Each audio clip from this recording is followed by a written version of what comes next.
We start the afternoon with another global speaker, and we're delighted to welcome to our conference Pete Peterson, Global Head of PR for Sonos. Pete is going to talk to us about data at the intersection of strategy and creative. Pete, welcome. Thank you very much. Appreciate it, Barry. Hi everyone, it's great to be here. I do apologize. I just got off an airplane, so I'm slightly in that time zone warp thing from the west coast of the United States. So I'll try my best to stick to the 15 minutes, and I'll try my best to be coherent.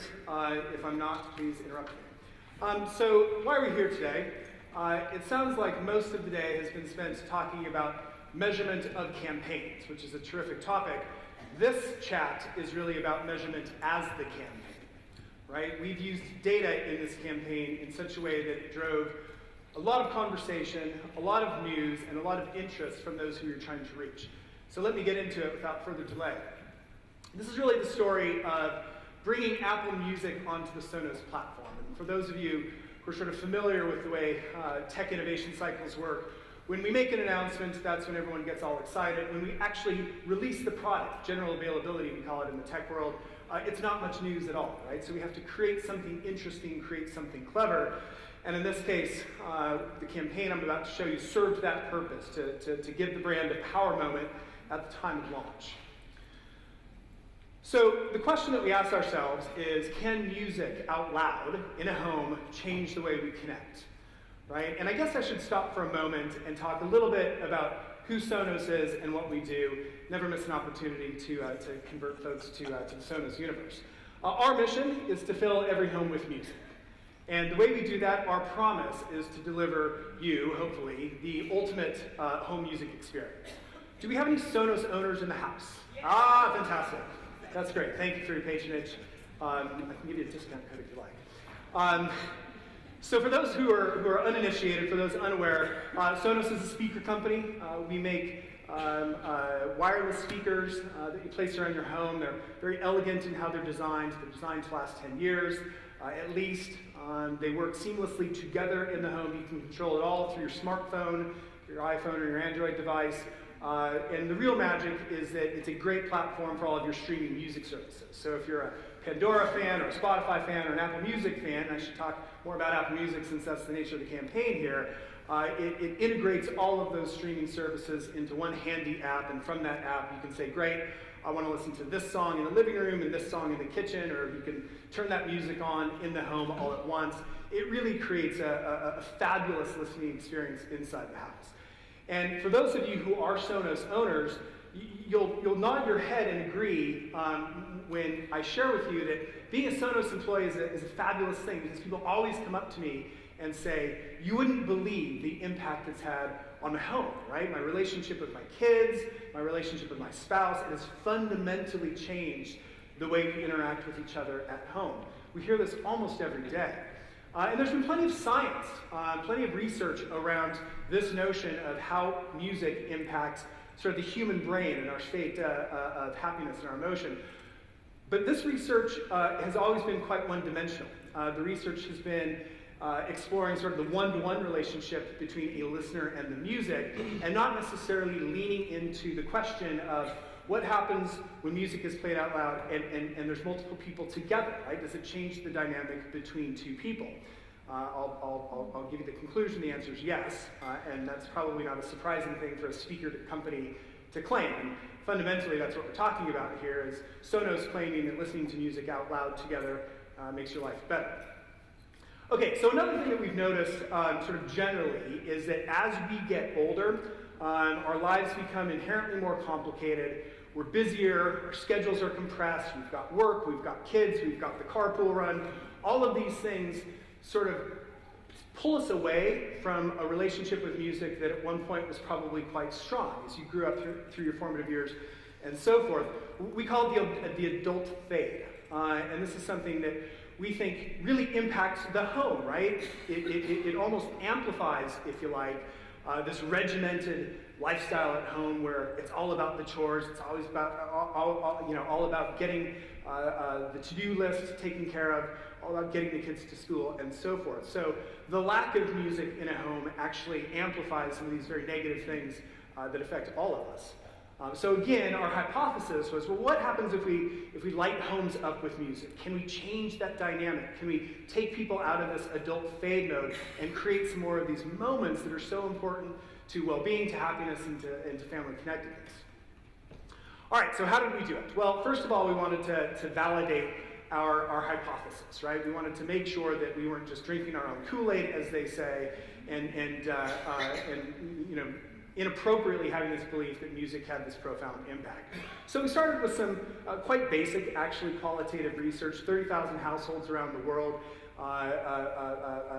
survey instrument that was probably 50 questions strong, but it gave us some really interesting insights, and the sort of insights that made us say, you know what, we might be onto something here, and if we go a bit further, we might actually have the basis for a really cool campaign for the launch of Apple Music on Sonos. So what were those findings? Well, for example, one of the things we found is that families that play music out loud together tend to spend 2 hours and 20 minutes more time together on average. If you think about that, that's a ton of time every week to be back with your family, back with your kids, back with your spouse, actually engaging in meaningful conversation versus this sort of utilitarian lifestyle that I talked about previously, right? So we do see that music has at least one impact, but it had some other impacts as well. This is one of my favorites, right? People who routinely listen to music out loud in their homes have sex more often, right? What a great product benefit. Are you kidding me? Buy a Sonos, have more sex. It's fantastic. Apparently the impacts here in the UK are more profound than anywhere else, so good on you. Food tastes better. People report it, but food tastes better when they listen to music out loud. And I could take you through each of the sort of insights that we teased out from this data, and they cover all of these activities that previously had seemed so boring. Chores are more fun. Kids help more with chores when music is happening. Of course, people are spending more time. People's level of happiness, right? We ask questions around how do you feel? People's level of happiness increases when music is played out loud in the home. So, sort of equipped with all of this data, we said, okay, right, now is our opportunity to really get inside of some of these homes and try and figure out what's going on. This is when it gets a little bit crazy. So we selected 30 households around the world and went into these households and really wired them to the hilt, if you like. Put all sorts of sensing equipment, and of course it was with their permission, all sorts of sensing equipment in their homes to help us get both a qualitative and quantitative view into what the heck was going on. Right? And the equipment ranged from every family member had an Apple Watch. We placed eye beacons throughout the household. We had motion sensing cameras, other biometric equipment that let us measure heart rate and so forth. So really had a deep understanding of sort of the physiology of this and also the proximity, right? If everyone's got an Apple Watch on, we could actually track that. The Sonos system also gives us interesting data, right? Who's listening to what song where? So we could, perhaps have a scenario where we see two people get together in a bedroom and they're playing, a particular song. Like that was kind of interesting to us. Created an app so that all of this data could be aggregated and we could look at it as the experiment was unfurling, sort of in real time, and be able to tease out more of these insights that we thought were so compelling for the campaign.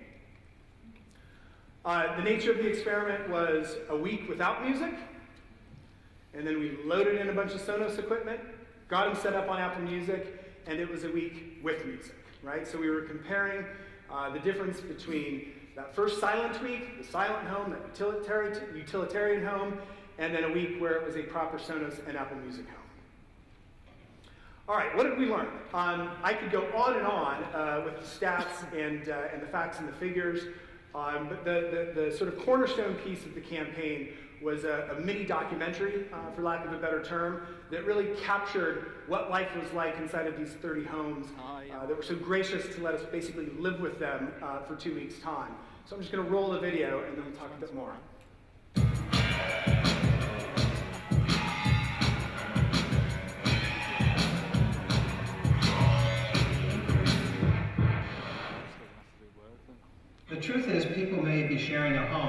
not sharing much else. Schedules, stress, personal devices make people feel disconnected from one another. A home without music feels cold and empty. It was interesting that all of us seemed to be in our own little rooms doing our own thing. It's boring without music. We're so busy looking after children and trying to quiet children down, I think we sort of rely on television a lot to do that. Without music, our home feels kind of incomplete. Half the people in the world think that music has no effect on their life at all, but the science shows us that music does have a profound effect on our lives. What we're asking is, could music out loud really transform relationships? We've heard anecdotally for decades about how music creates social bonds between people and how it makes people feel closer to one another. With this experiment, we're actually looking for evidence in the home. Whether it was just doing nothing together, or dancing up a storm, spending more time at dinner together, or just quality family time, it transformed the relationships in the house. Across the world, we found in our study that music out loud had a remarkable effect on families. And when music's on, it makes you stick around a little longer. So, as opposed to just coming in and doing your business and going, you stay in the room a little bit, because it's just more comfortable. It's been certainly more fun with the kids. So the house got bigger with music, for sure.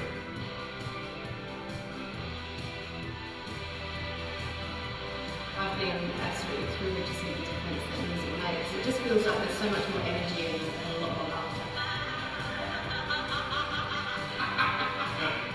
As soon as you turned the music, there was like a smile came on my face, and the kids started moving. It was just like painting without the camera. We were all like playful with each other, singing in a silly way or doing a silly dance. It was just this whole other level of interaction. Everything feels a little bit more joyful.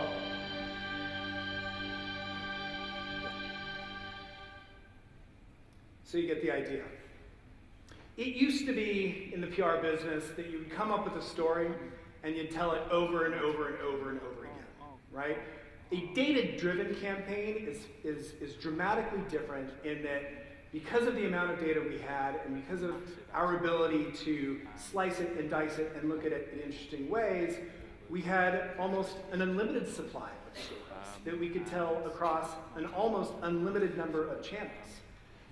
So what are some of the key things we learned? Number one, the ability to package up the data in interesting and relevant ways was critical to our success. The video, which was on YouTube, 3 million views, that sort of thing, was one way we did it. We created a Tumblr site and used the data to inform virtually hundreds of mini infographics, really, that sort of brought to the fore little bits of goodness, little bits of insight that people shared socially in their own networks. So this is an example of one of those little pieces of social content. And it's not straightforward, right? We wanted to have it be a tad intriguing visually, a tad intriguing, so that folks wanted to learn more. They were prompted to actually go to the microsite and read a very robust report about the impact of music at home and so forth. But it all started with these very simple little teases about what the data exposed. So this one, obviously, back to the sex bit. This one about how music and food pair so nicely and how food tastes better and so forth. But this was a key element of the campaign, was how to visualize it in a way that made it sort of socially appropriate, if you like. The second key learning for us was that humanizing the story, right, going beyond the data and actually talking to and with these families and getting those personal stories about how their homes were impacted, how their lives changed, how their relationship with their children changed. The human face of the story is, from a PR perspective, that was the currency that fueled the campaign. The data, the insights, the science, all of that gave us a unique angle, but really the story was these 30 families. In our business, and especially given who our audience is and who our owners are, our relationship with artists is really, really important. Our relationship with creators and those who have the same passion and affinity for music as we do. So we also tried to emulate this campaign a bit with artists, with creators, and that's a bit of an interesting juxtaposition because you would think that their lives are filled with music, right? It's what they do for a living. In fact, what we found is the opposite is true. Their lives are just as regimented as ours. They're even busier in some cases. So with that experiment, we actually created an above-the-line campaign. Let me just show you the spot. This ran on the Grammys. My parents have a thing, when it gets too quiet in the home, we worry. You know what I mean? I don't like silence in the home because it just feels dead. Silence, that just doesn't feel like a creative place to me. Turning on music in your house is almost like turning on the lights in your house.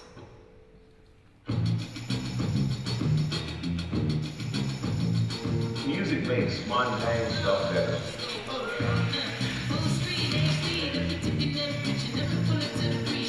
And it's never too late to discover new things. You just never know what song's gonna come on next.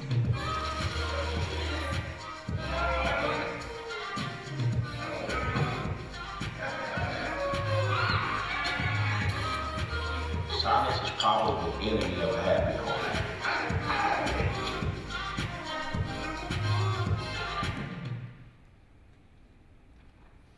Okay, so I've got the dreaded amber lights, so we'll go quickly here. What were the results?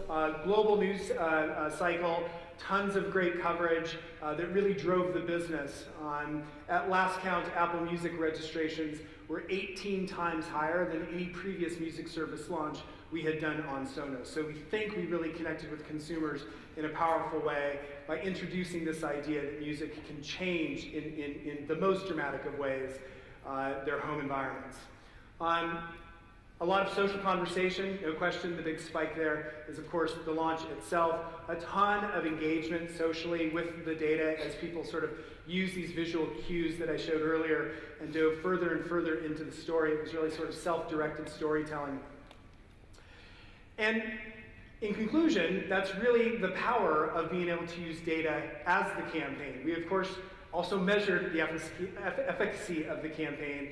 But for us, this notion of data-driven storytelling as a new way forward for the brand and a new way forward for the comms team was a really powerful one. So I appreciate the opportunity to share our work and share our excitement, and thank you for listening. Thank you, Pete.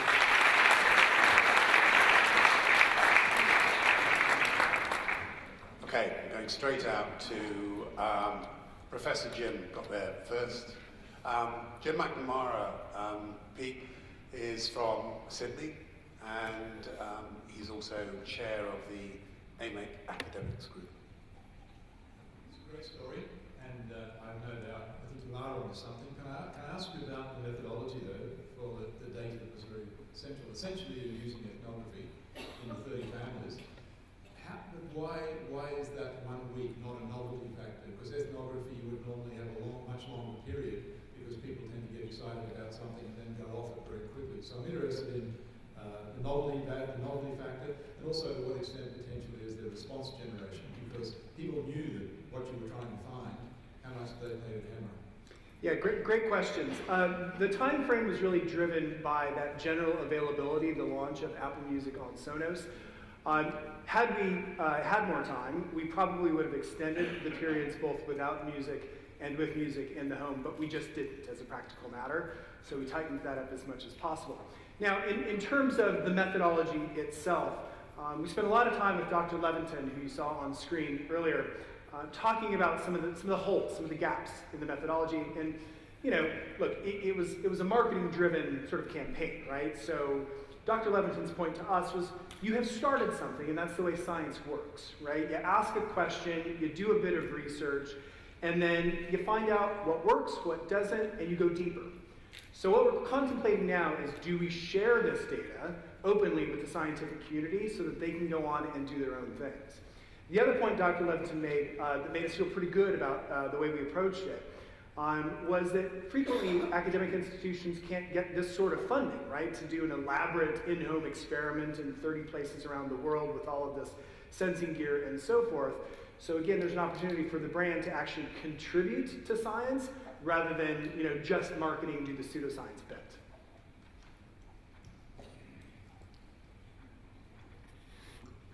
Thank you, I'm a big brand fan. So I have two questions for you. The first is, when are you releasing a portable speaker that I can take with me and use in my hotel room? And the second, quite seriously, is how much do you intend, in terms of future learnings for this for all of us, is this a replicable model? Do you believe you can use this to create another campaign around it? I'm asking partly out of interest. We've been doing a similar thing with OtterBox in Asia around the stress that occurs from dropping your mobile phone, and therefore if you have a great protective case, what happens, and done a similar study and run it. And we're now kind of into the next phase. How replicable is this for the future? Yeah, great questions. I'll start with the first one, and we hear you. It's a really important thing for a lot of people. Yes, I can't comment on the future product roadmap. But yes, we have heard that feedback before, so thank you. In terms of like the value of the campaign, right?